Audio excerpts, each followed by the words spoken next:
Welcome everyone to the Liverpool Daily News. I'm your host David Comerford and I'm joined by James Finn later as we discuss a couple of transfer lines. Obviously the main topic is once again Liverpool's midfield, in particular defensive midfield. That's the big void in the squad as we head into the season with that first game against Chelsea creeping ever closer now. And the Romeo Lavia saga, if that's what you want to call it, it probably has attained saga status by this point. Might be taking another twist. It's certainly showing no signs of being resolved imminently. There's a report that Manchester United are considering a hijack. Interest in that one on the basis that Man United already have Casemiro, so he'd maybe be more of a backup at first, which is probably what Liverpool wanted to do themselves. I think there's a danger if this drags on much longer that it could result in a hijack, as we know Chelsea are interested too. I think there was always going to be a danger that, at least one team might try and hijack the deal. And I think, unfortunately, Liverpool have let this drag on a bit, far too long, really. I mean, we're only kind of just over a week away from starting the new season. We'll be playing Chelsea in just over 7 days. So ideally, you'd want that new number 6 in, especially with Fabinho gone now. Liverpool need that number 6 in before Chelsea, and it's looking increasingly likely that they're not going to get it. So, and there's now suggestions that a third and final bid might be coming in as well. So, the suggestion that this could end quite quickly. So, I think there's always that kind of fear that maybe another team would hijack it. I say Chelsea supposedly interested. They're after Caicedo as well. So, whether that deal kind of falls through or whether they manage to get it over the line might decide whether they're going to be involved in a potential hijack. From United's point of view as well, I mean, as you say, they've got Casemiro, but he is getting towards the sort of end of his career rather than it's not as close to the start of his career anymore. So they would be looking at the next step and suggestions that they're looking to offload a few players like Harry Maguire and Scott McTominay. So they would be looking for a new midfielder. So I think for Liverpool, it's a case of either get it over the line quickly or pull out of it if they really don't think that they can meet the valuation of Southampton. Yeah, this is the thing, because everybody knows now that Southampton wants 50 million. The situation's very clear, and everyone also knows that Man City have this buyback clause that becomes active next year for 40 million. So the parameters are pretty much set. So if you are a club that wants to hijack the deal, it's probably quite straightforward in the sense that if you're ready to pay the money, Southampton might just accept the offer. In the immediate term, Lavia is, by the sounds of it, going to be playing tonight for Southampton, who I think are kicking off the championship season. I mean, I've seen one or two people make this point. It kind of feels as if, and obviously, challenge me on this if you disagree, but kind of feels as if Liverpool have sold Fabinho, and where in the past they might have had kind of a plan that they could put into action really quickly to sort the replacements. It feels like this time those sort of plans certainly weren't firmly enough in place, because right now it just feels like the club's been kind of caught out a little bit and they're scrambling to get something done, but not with kind of much, certainly not with much efficiency. No, I completely agree. And I think the club's been caught out by, Henderson and Fabinho going this summer. I think it looks pretty clear that their plan was to, play the season with Henderson and Fabinho, probably Fabinho as your first choice, number 6.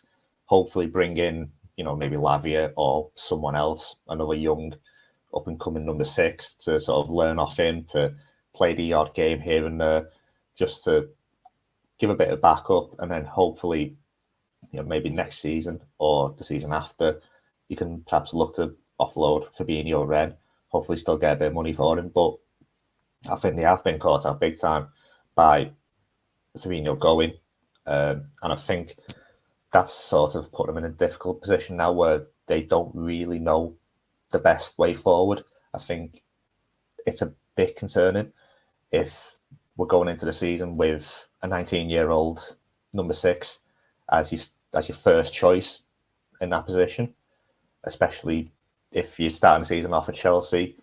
It's a tough game, and I I think Liverpool have just been maybe not caught napping, but I think they have been caught off guard, and I'm not convinced they quite know where to go next. Yeah, that's certainly the impression you get. I want to move on to Andre in a second, who's been billed as one of the other targets. But just before that, I mean, obviously there is this kind of countdown clock to that first game against Chelsea. I think it's 9 days away now. The transfer window goes on, I think, until September 1st or something like that. There's still a long time to go. Klopp said pretty clearly in public that Liverpool will sign a defensive midfielder, and it's pretty much a 99.9% chance that actually happens, and that the hole that I mentioned earlier is filled. But do you think that in the current Premier League, which Liverpool will probably have kind of outside ambitions of winning this season, in that current landscape, it kind of feels like you can't afford to go into the start of the season undermanned, because any sort of drop points early on can kind of come back to bite you at the end?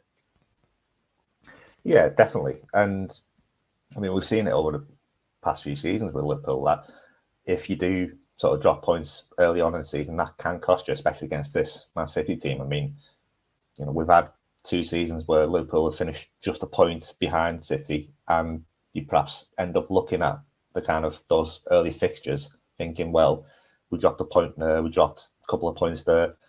That's where we've basically lost the title. And I think going into this season, if you're not fully prepared, if you haven't got that, I mean, Liverpool look like they're not going to have this number 6. They look like it could be Curtis Jones starting there against Chelsea, which, given the performance against Bayern, I mean, he looks more than comfortable on the ball, but defensively there are some big question marks, and defense needs sorting out as well. We're still not in a position where we can say, well, the defense, that's good to go for the season ahead. I mean, there's still a few question marks over whether Andy Robertson's maybe in the best position as in that new formation as as a back three, and whether he's getting forward too often.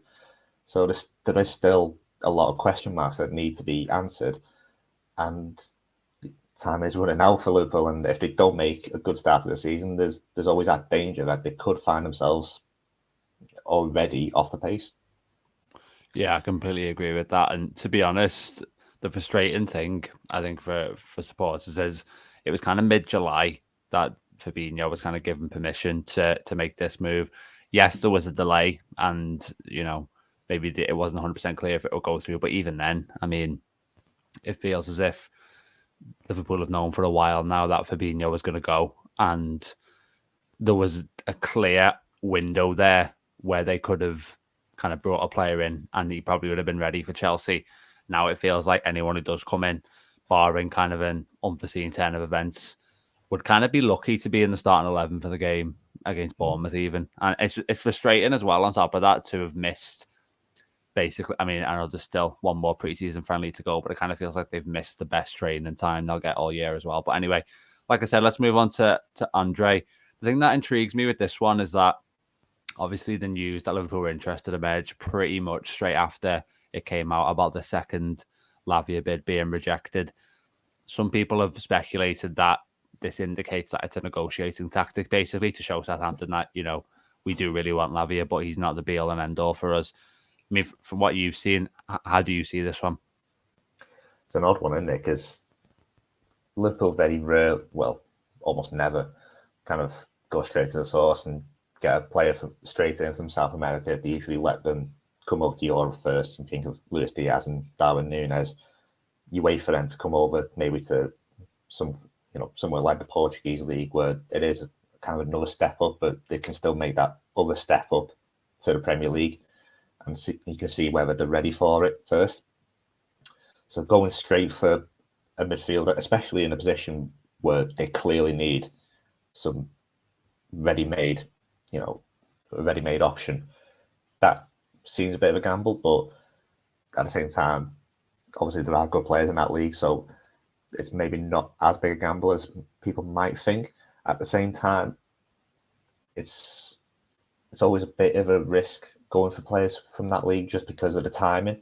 I mean, we saw with Julian Alvarez at Man City, they sort of got the deal ready in January, and then he came during the summer.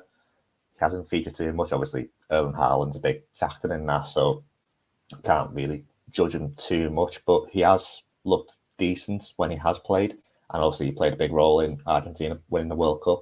So that sort of might settle a few nerves if people have any doubts about whether Andre might be ready. But at the same time, I think it is a risk. I mean, especially if we're going into the season either with Lavia as your first choice number 6, or even without Lavia or somebody else, and you're starting the season with Curtis Jones, and perhaps having to spend, the first half of the season with either a second choice in that position or someone who's just filling in for it. That's not a great position to be in. So I think if they can get a deal over the line for him, if Andre is sort of, a makeshift in terms of trying to show Southampton that they do have other options, then maybe it won't be too bad in terms of just encouraging Southampton to accept the deal. But if Liverpool are forced to kind of go with Andre, it does seem a bit risky for me.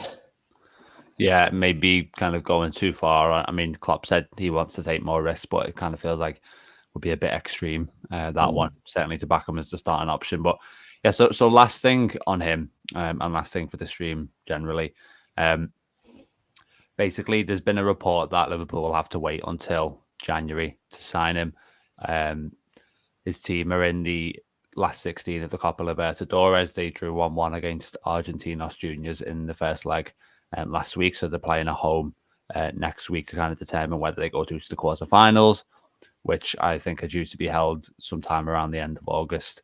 Liverpool obviously probably wouldn't want to wait that long to bring him in. So there is a strong chance that it goes on till January. And to kind of, I guess, tie up what we've been saying this morning, again, it does seem to smack a little bit of poor organisation and poor planning to go for a player whose kind of availability is dependent on his team's progression at this point. Oh, definitely. And as I say, I think it'd be too big a risk to go for a player who is potentially only available in a few months' time when you need a new number 6, you need a new midfielder, simple as. And I think we're at the stage now, especially with just over a week to go until the season starts, they need to get someone in. I mean, Curtis Jones it looks okay on the ball. Big question marks over him defensively in that position. So I don't think they can go into the season with Jones as number 6. I think if you had Lavia, it'd be an improvement, but it'd still be a risk. And if you're then going into the season knowing that your next midfielder is only coming in January, that just seems to be a gamble.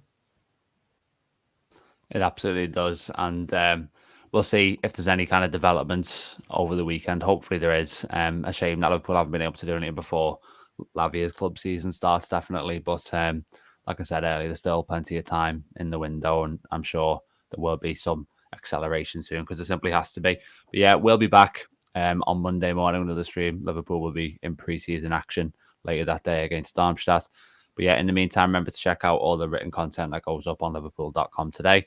And yeah, we will see you after the weekend. So yeah, enjoy it.